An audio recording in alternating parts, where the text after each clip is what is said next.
Good morning. How are you? Yes, good morning. Yes, we haven't got the battle bus here, but it's coming. OK, right, we await its arrival, as I'm sure you do. Now, there is a rival bus to yours. Alan Johnson is behind the Labour In for Britain one. And I'm sure you've seen Alan Johnson is calling campaigners like yourself extremists and not rational. And they said that you've got nothing nice to say about the EU. What do you like about the EU, Boris? Well, I do think it very odd that we're being called extremists and irrational and all this kind of thing, when only the other day we were being told that World War III was going to break out if we voted to leave. And really that cannot be sensible. Everybody knows that the peace in this continent is really guaranteed by NATO. And if it really is true that World War III and bubonic plague are about to break out, then why on earth are we having this referendum? This is a referendum about taking back control of £350 million a week, which we could spend according to our priorities here in this country. It's about taking back control of our borders, and I think it's about getting back control of British democracy. And I believe in this country. I love Europe. Of course, I've got many wonderful, happy memories of living, working, going on holiday to Europe. Most of my family come from one European country or another. Of course we love Europe, but there's a difference between Europe and the institutions of the European Union. And they are now evolving, I think, in a direction that is simply not compatible with long-term health of UK democracy. That's my view. You mentioned your family, Mr. Johnson.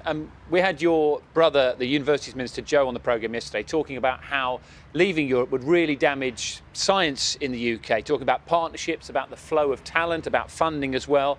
We know that your dad is voting in, your other brother and your sister as well. If you're struggling to convince those who love you, how do you convince the British public? There are no shortage of Johnsons, and I can tell you, I have yet another brother who is firmly pro-Brexit, and he's right. And just going to the points about science funding and the rest, let's be clear. Of the money that we send to Brussels, £20 billion a year, £10 billion we never see again. It goes on all sorts of things. Greek tobacco farming, Spanish bullfighting. £110 million a year of CAP money goes on Spanish bullfighting, for heaven's sake.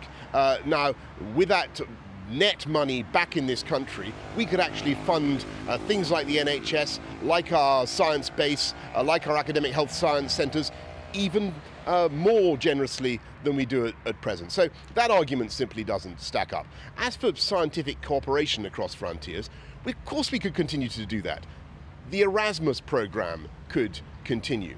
All the things that we do or used to do at an intergovernmental level, so all the cooperation on defence, on foreign policy, on security, on sharing of intelligence, all that can be done and probably should be done intergovernmentally without putting it under the auspices of the federal supranational institutions of the European Court of Justice and the Commission. Mr. Johnson, can I ask you about the state? Can I ask you about the state of your? Trying to bolt everything together with a supranational system that I think is going in the wrong direction. In terms of the state of the party at the moment, you cannot vote for the status quo in this referendum. I understand where you come from, but I want to talk to you about the state of the Tory party this morning as well. It was always said that there wasn't going to be insults, so there wasn't going to be mud being slung all over the place. That is now happening. How can your party be held together after this vote? And to talk about you personally, if the UK votes to stay in Europe, does that then block any potential that you have to get to number 10, do you think? No, I really think that people love, and obviously I understand why it sort of makes it more fascinating to reduce all this to personalities, but this is about fundamental issues of our constitution and whether we're able to govern ourselves and to take back control of huge amounts of money and our borders and our democracy. And just to get to the point I was trying to make, you can't vote for things to stay as they are.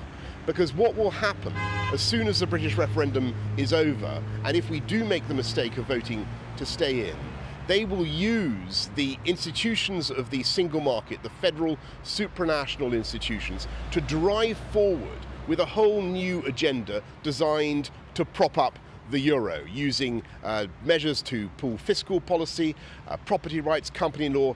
Heaven knows what the whole agenda is set out in the 5 President's report, the UK will inevitably be dragged into that. And that's on top of the £600 million a week that EU regulation is costing UK business. OK, you've said it's about the issues. Would you welcome the opportunity to debate the issues in a TV debate?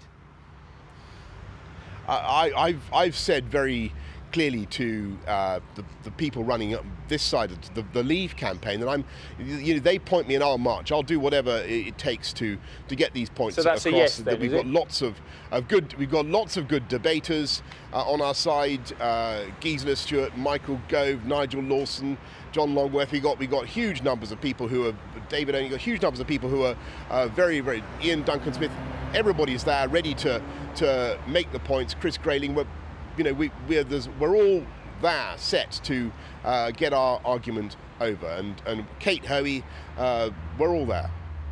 Can I ask you one final one before we let you go? Has the bus turned up yet, yes. by the way?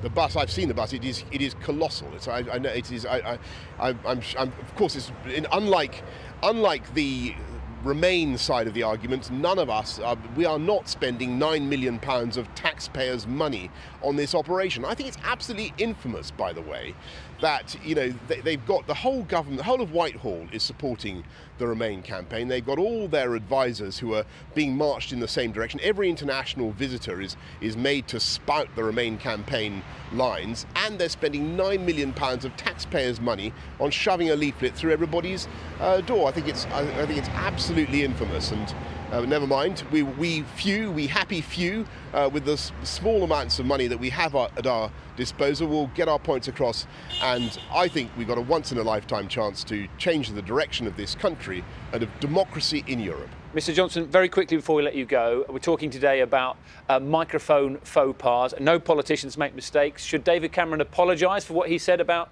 Nigeria and Afghanistan, do you think?